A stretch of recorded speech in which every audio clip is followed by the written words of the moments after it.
Hello,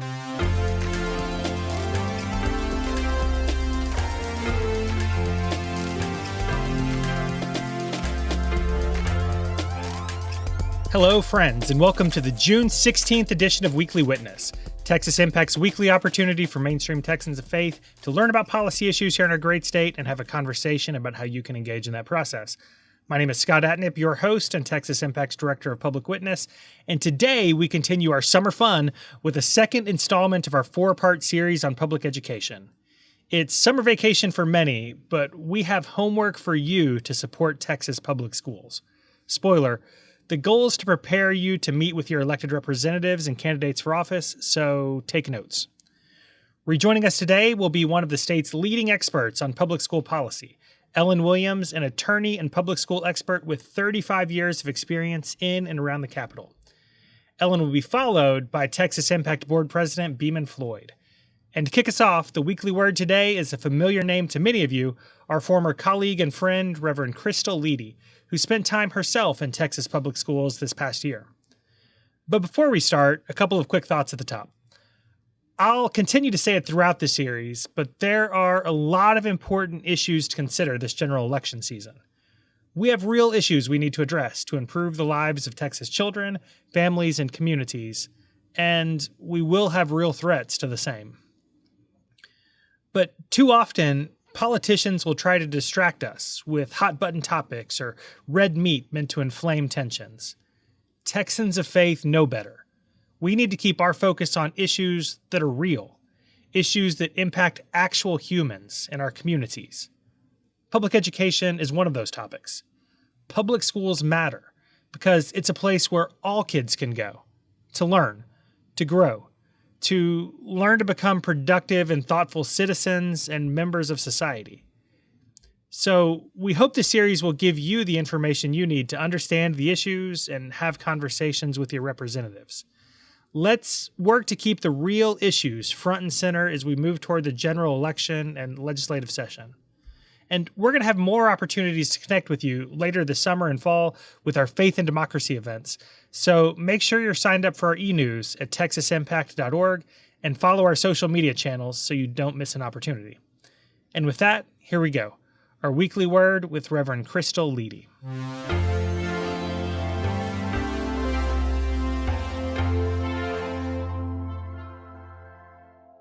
Welcome to the Weekly Word. My name is Reverend Dr. Krystal Leedy, and I'm a Presbyterian Church USA minister, and I am honored to be speaking with you today. Currently, I'm a pastor without a pulpit, or I guess more accurately, I'm a pastor of many pulpits.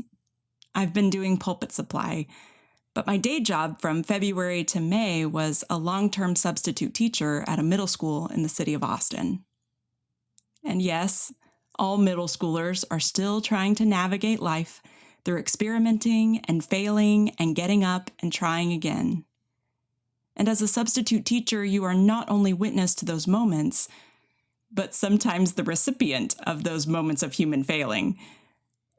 I'm convinced that middle school is one of those places where we can see the resilience of the human spirit, and where we may also have a kid throw a bag of apples at us. And while teaching is not my calling in life, getting to tell people about what I saw and experienced is a part of my calling as a Christian.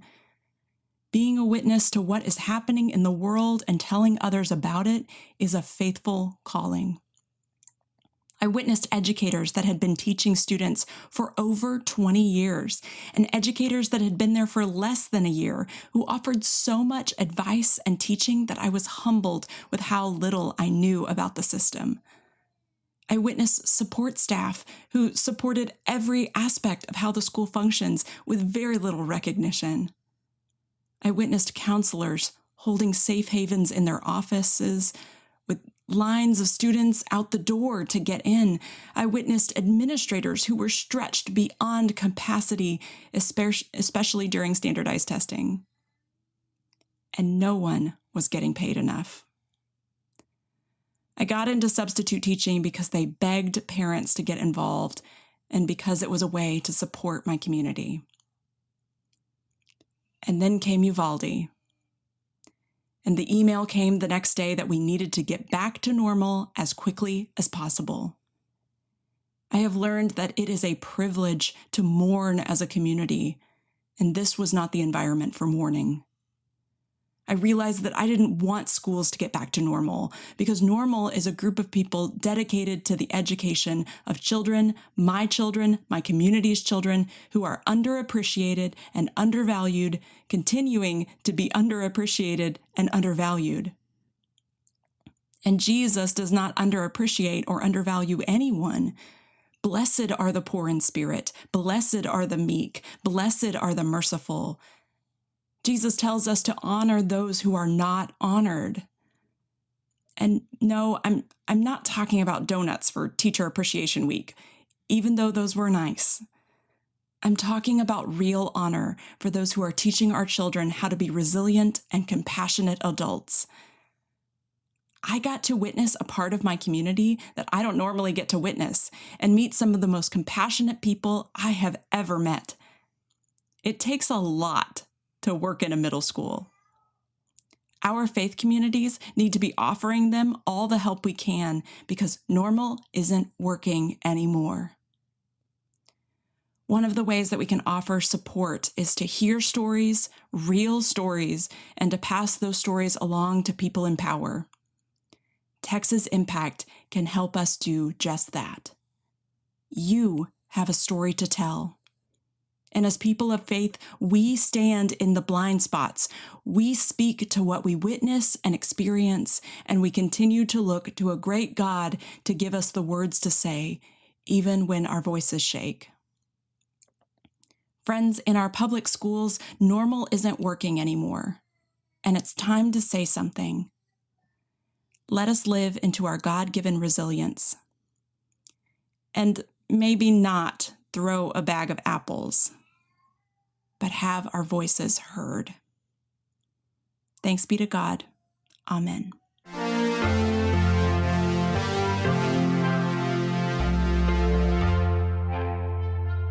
This week's episode was brought to you by Methodist Healthcare Ministries of South Texas, Friendship West Baptist Church in Dallas, and the COVID Collaborative. Joining us for today's conversation is Ellen Williams, a school attorney and public school policy expert who's worked in and around the Texas Capitol for the last 35 years. She was a child prodigy, she assures me, works for multiple public education-related clients. And Ellen, welcome back. We had you a couple weeks ago to talk about Uvalde, and that was certainly a rough week. I hope this one will be a little more uplifting and policy-oriented. Scott, thank you for the opportunity to visit.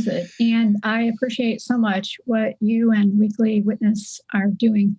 And thank you for having a series focused on public education policy.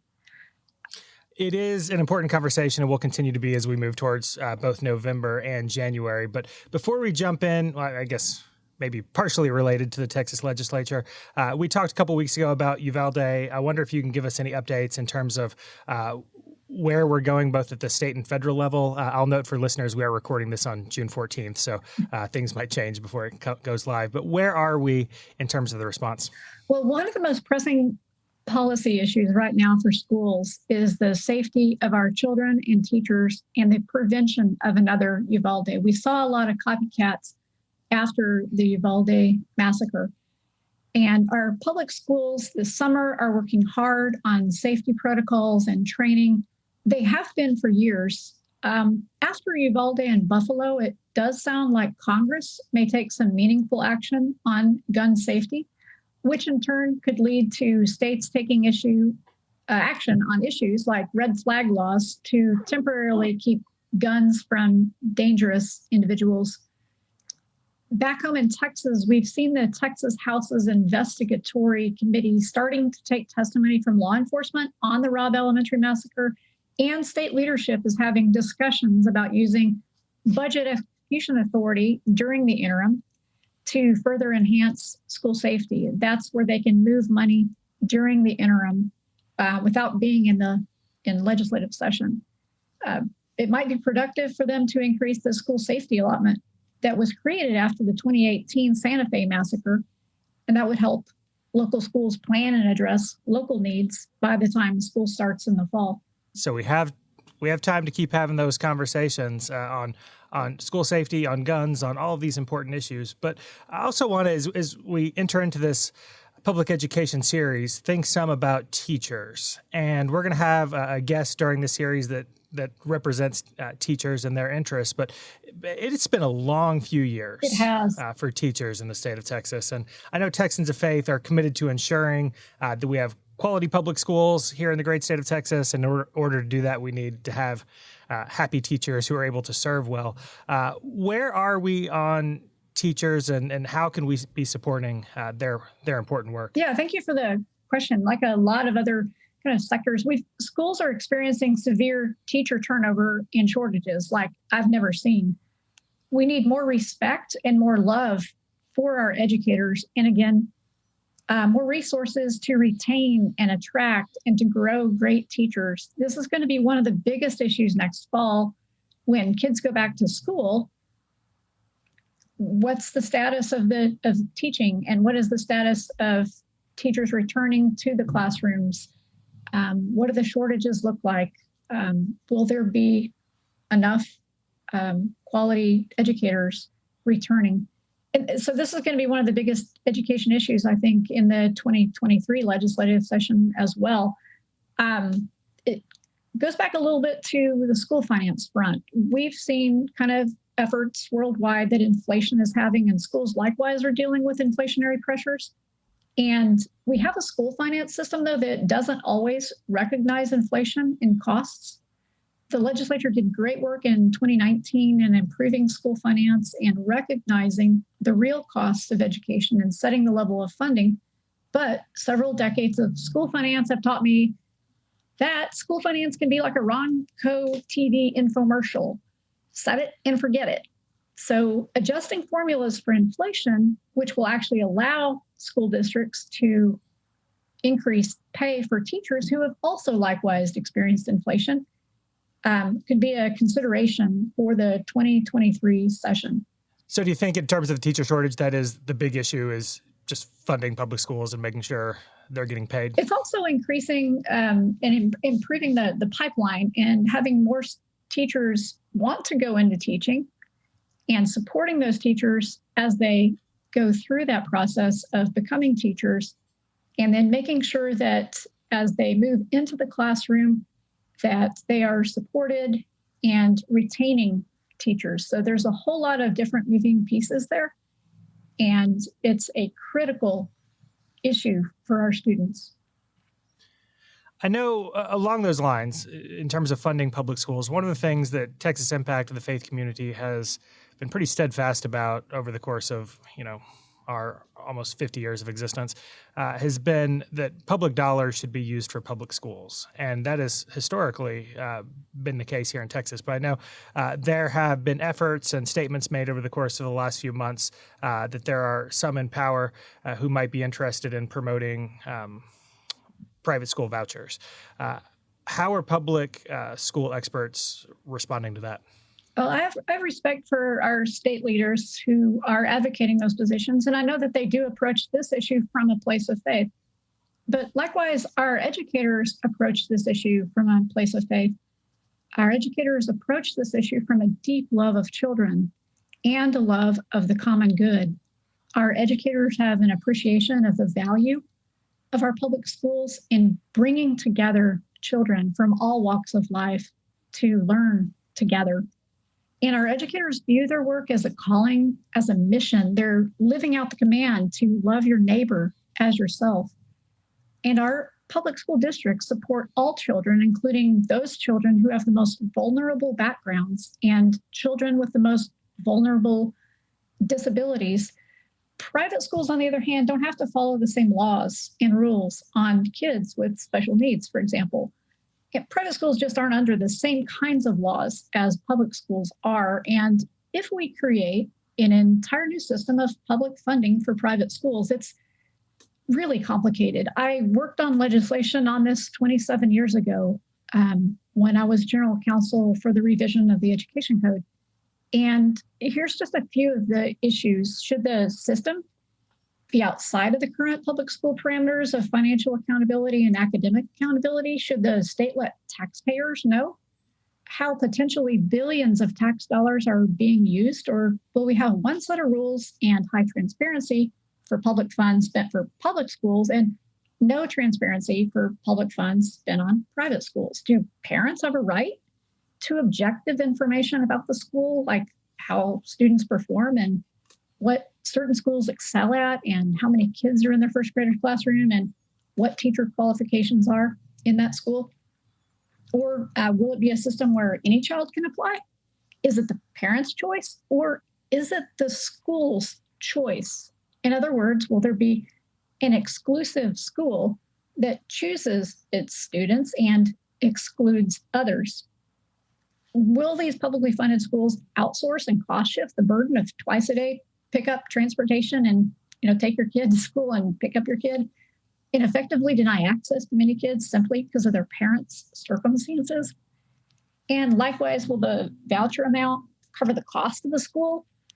Or would it be a voucher light with just enough to get a parent into taking on many years of additional debt? And if you think 4 years of college debt and a mortgage is bad, wait till you're paying for 13 years of voucher light debt. Right.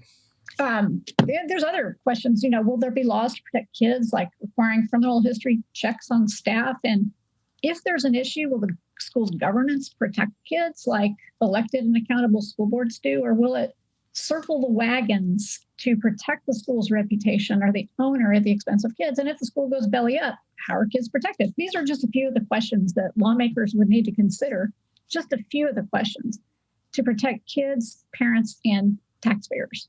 But there's a whole other set of questions on how taxpayer-funded vouchers would affect an even larger group, the 5 million Texas children who attend public schools. And as we saw during the pandemic, our public schools were not created with wild attendance fluctuations in mind. Right. When attendance dipped, funding levels dropped, but fixed costs of running a school, air conditioning, insurance, teacher salaries stayed the same.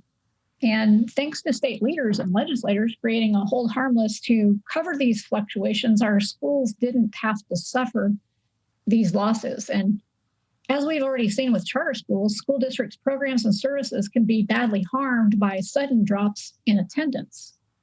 Again, this harm happens because of fixed costs. You can't cut dollar for dollar to cover the losses. You don't cut a teacher's salary 10% when her classroom loses 2 kids. Instead, student programs and services often bear the brunt of those cuts. Absolutely. This is definitely going to be an issue that we're talking about over the course of the next few months, but would certainly be one that I would advise listeners to start planting seeds with your legislators today. Little more complicated than private school vouchers are charter schools.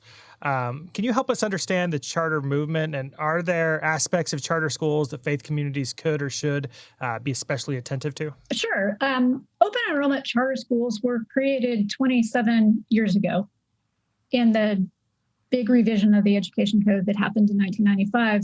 And since that time, there's been 341 charters granted, and 158 of those charters have closed, with 56 of those being default closures. Right now, this week, the State Board of Education is looking at approving or vetoing 5 new charters that are being requested. So they have the state board, which is elected, has the ability to approve or deny basically a charter. What they don't have is the ability to oversee anything after they approve the charter.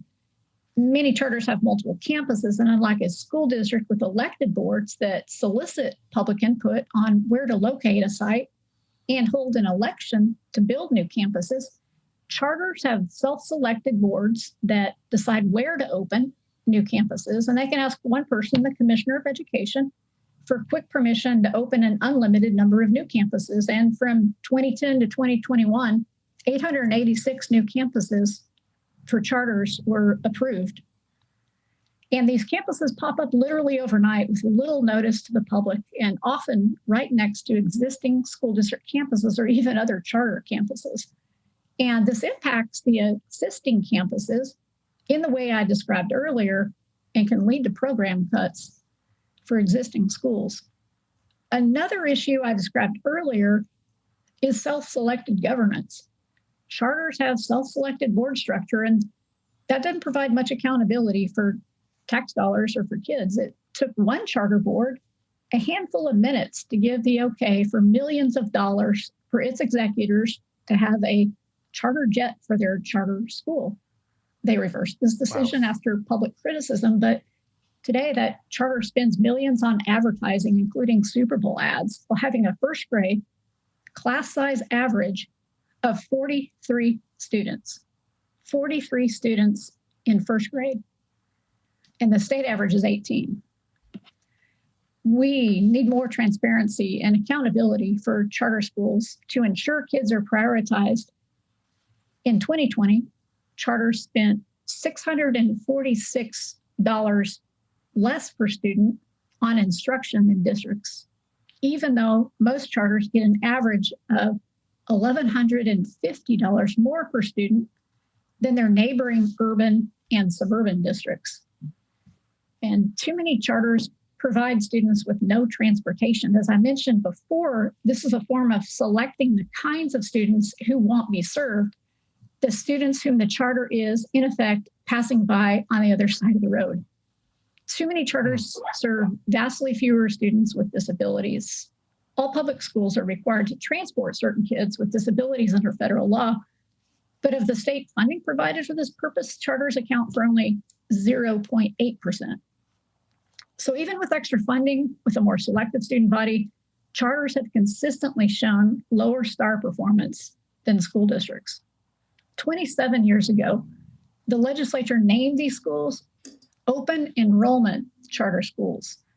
The purpose was to be open and welcoming to all students, just like school districts are. And it's been pretty disappointing. That's really helpful. I know that's a topic our listeners ask about a lot, and so I think that was a really good overview, and I really appreciate that. I was told that some people maybe on our staff don't like it when I assign homework each week. They think we should use a different word. But for Public Education Week, Public Education Series, I think homework is a good term.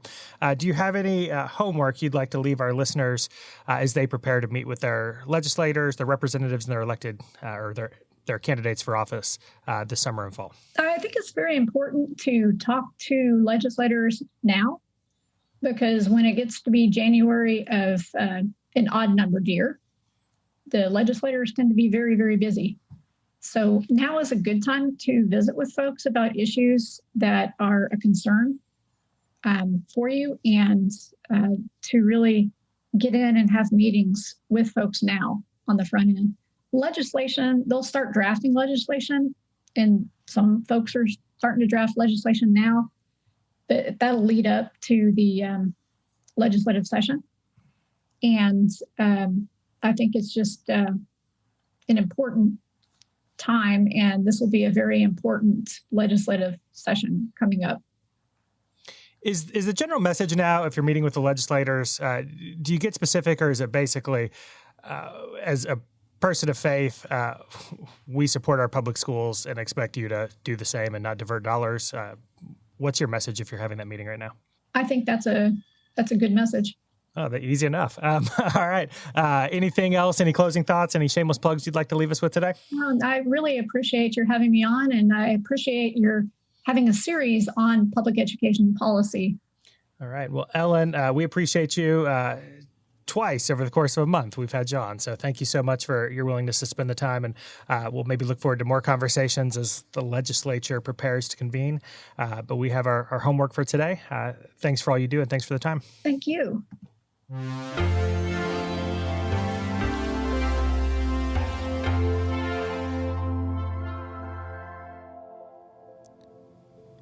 Joining us for today's response is Texas Impact Foundation Board President Beaman Floyd. Beaman, welcome back to the program. Oh, thank you, Scott. So we just talked a couple of weeks ago, and I'm glad we can come back today and talk about actual public school policy.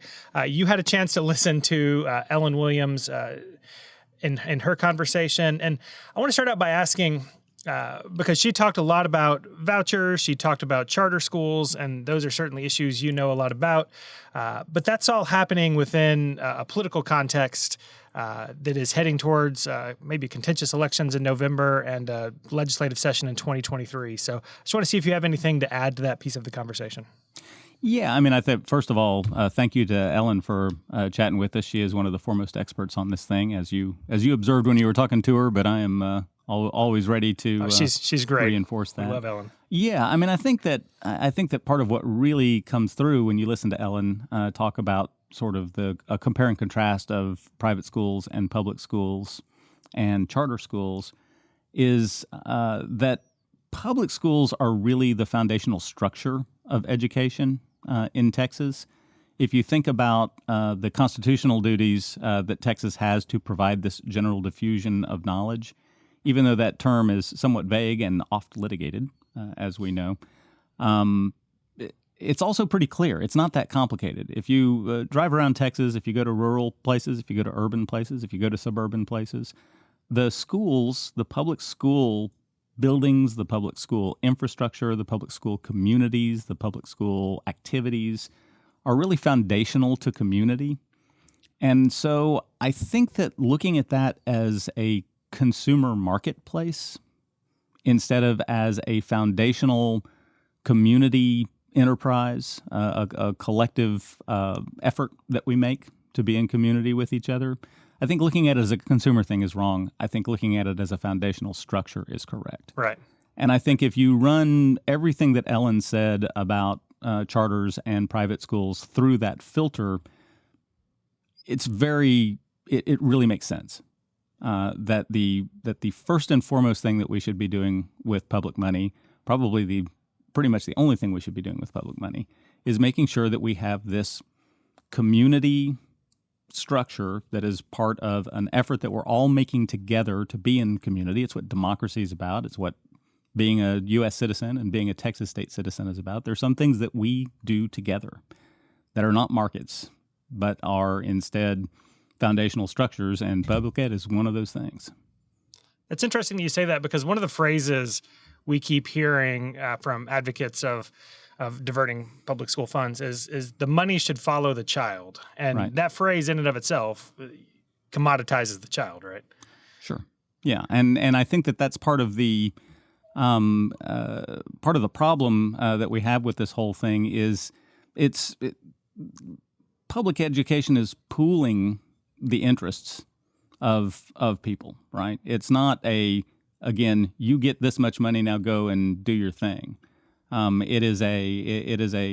It's just an important social and civic and community structure, and it yields all kinds of, in addition to what it basically does, which is teaching reading, writing, arithmetic, with a fair amount of equity, if we do it right. The other thing is you get all kinds of ancillary benefits from it. You get the community structures, you get community interaction.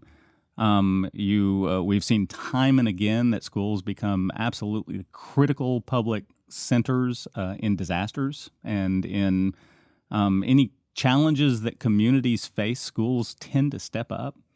You've got a strong professional infrastructure that covers the entire state in public schools that is able to talk not just about education, but about facilities and about transportation and about really tuned to community needs. I don't think I would urge anybody in Texas to really think about that and really listen for it and watch for it every time a community faces a challenge. Schools are really part of the basic infrastructure that steps up, and it's important. It's part of the sort of binding agent to be in Texas and be in Texans is what we're doing with that public school structure. Beaman, many of our listeners have met you at events that Texas Impact holds, and your role in those events is typically to come in and train attendees before they go and do legislative visits. And so we are asking our listeners to make legislative visits and meet with candidates and elected representatives over the course of the next few months. And I feel like many times Texans of faith, ordinary people in congregations are nervous to go meet with their legislators about public school and especially public school finance because it's so complicated. Right. What advice do you have for listeners who might be thinking that? Every person in Texas is qualified to talk to their legislator about this. It's funny, right? Because when I first started working in the public education space, one of the things I was told right off the bat is I was hired to do a discrete business-related thing with education, and they said, in terms of public school finance, don't worry about it. You'll never get it. You'll never understand it. And I guess maybe that was, with all humility, that was partly true, right? Because it's very complicated. It's complicated because there are just a whole lot of parts to a formula in the interest of making sure that everything is fairly funded, right? So you have this formula based on attendance that has different weights and measures for everything from rural transportation to special needs kids to whatever, right? But that complexity does not mean that it is not understandable for people in a community to understand they need to fund their public schools in their community. That complexity is just what it is. You don't need a degree in actuarial science to understand the value of your insurance policy, right? You go and you look at how much it costs, and you want to make sure that it does its thing. When I buy a TV, I don't know how the innards of it work, but I know what's important, right? When I'm looking at a TV, and again, I don't want to. I need to be careful because I'll conflict with my previous statement about commoditizing or making a consumer thing out of education. So don't be confused, everybody. You're allowed to go and talk about things in your community that you don't understand all the nuts and bolts of. That's what you have professionals for. That's what you have school boards and superintendents and professional business officials and legislators and staff for.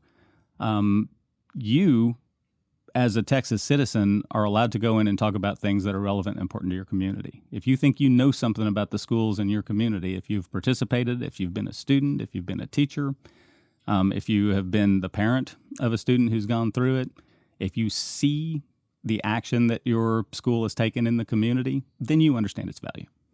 And if you understand its value, you are 100% qualified to go and talk about its importance to a legislator. So be bold and go with confidence to talk to legislators about this stuff.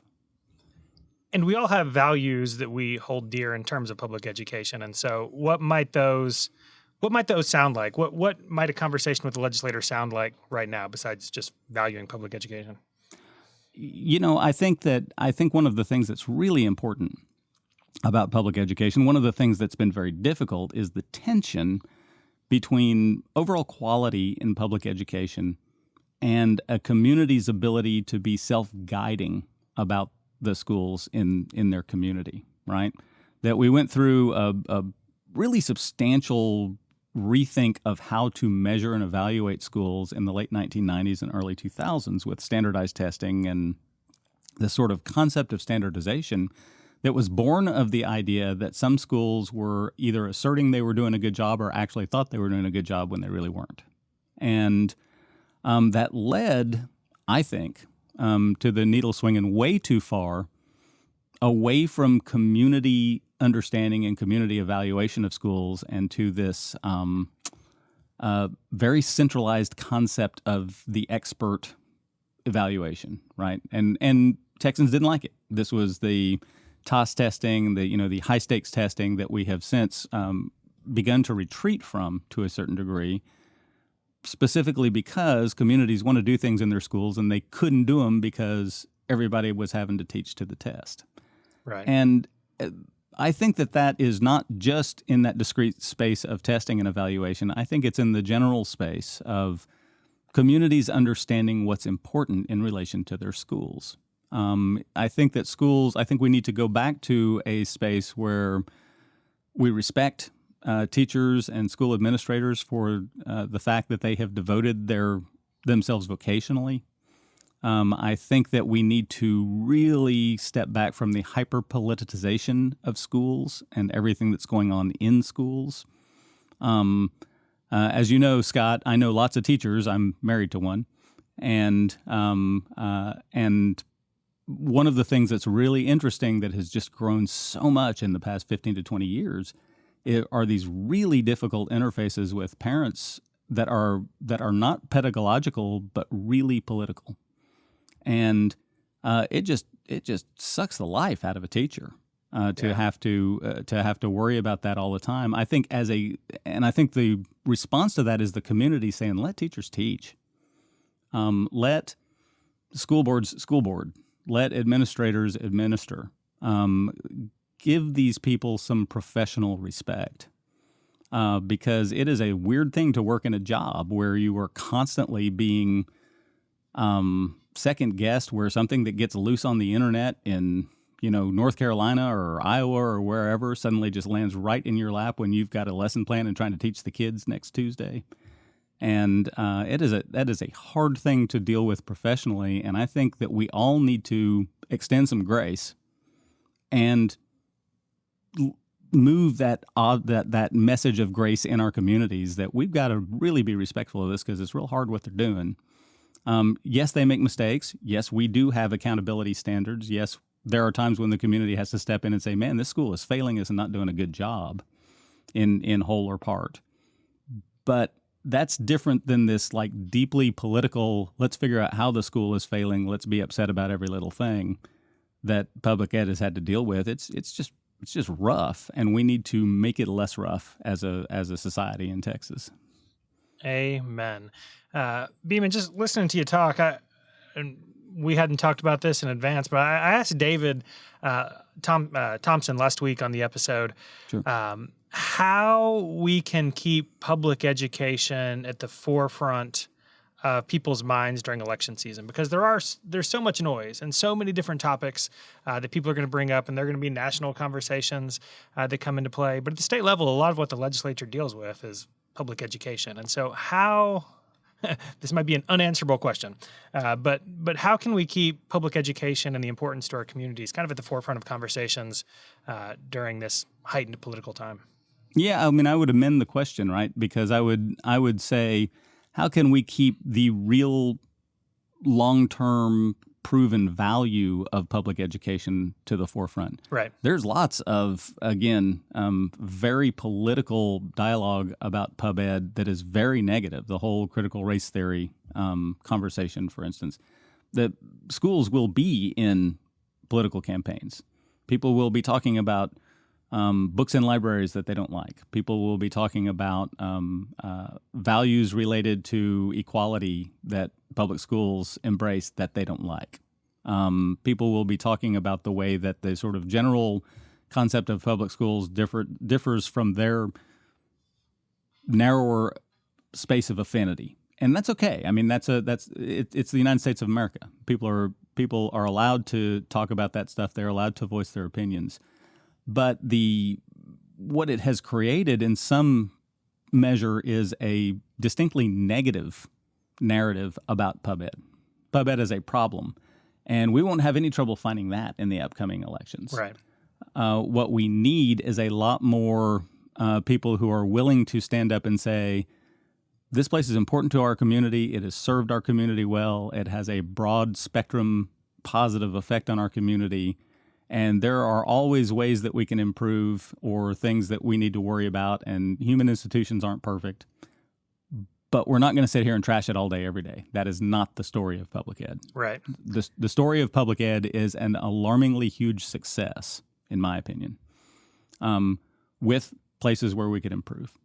And to me, if there's anything that our members, that people watching this podcast can do that have basic respect for public education, it is to walk into legislative offices or into public spaces or into their churches or synagogues or mosques and say, look, the basic narrative of public education is it's a good thing. We're willing to talk about ways to improve it, but we're not willing to start the conversation with that public ed is, an awful thing that's hurting kids, because that could not be further from the truth. Amen. Beaman, Floyd, appreciate the time. Any closing thoughts, shameless plugs for today? Shameless plug, stay tuned to Texas Impact because again, as people who are members of the community and stewards of the idea that it's important to talk into the public policy space with faith values, we're going to be talking about public education. And so get involved because it's important and serious, and the 2023 session is going to be a big deal. Yeah, and hence the fact we're doing a 4-week series on public education. This is an issue that's important to all of us, and we'll continue to talk about it. Beaman, thanks for the time. Thanks for all you do. Sure thing, Scott. Thank y'all.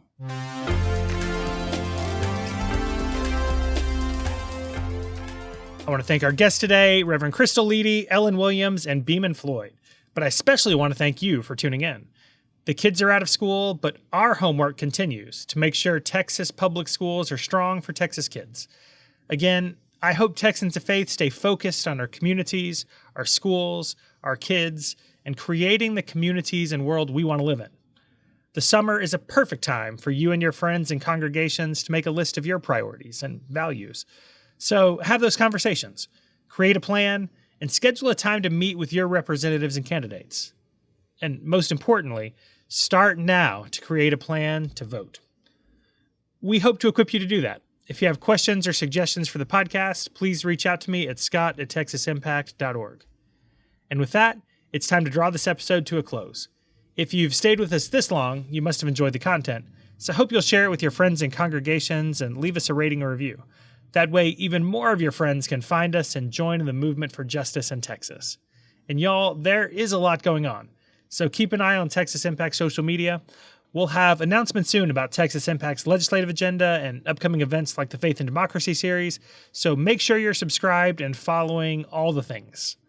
And remember, if you appreciate Texas Impact and the Weekly Witness community, please make sure that you and your congregation are members of Texas Impact by going to texasimpact.org.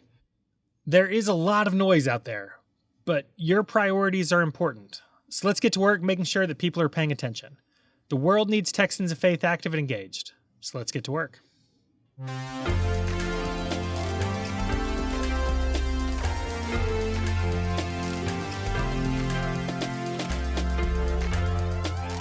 Weekly Witness is hosted by Scott Atnan, engineered and produced by David Fasalo. Our executive producer is B. Moorhead. The opinions expressed on Weekly Witness are those of Texas Impact and our guests, and do not necessarily reflect the views of our sponsors. Weekly Witness is a product of Texas Impact, people of faith working for justice. Visit us online at texasimpact.org.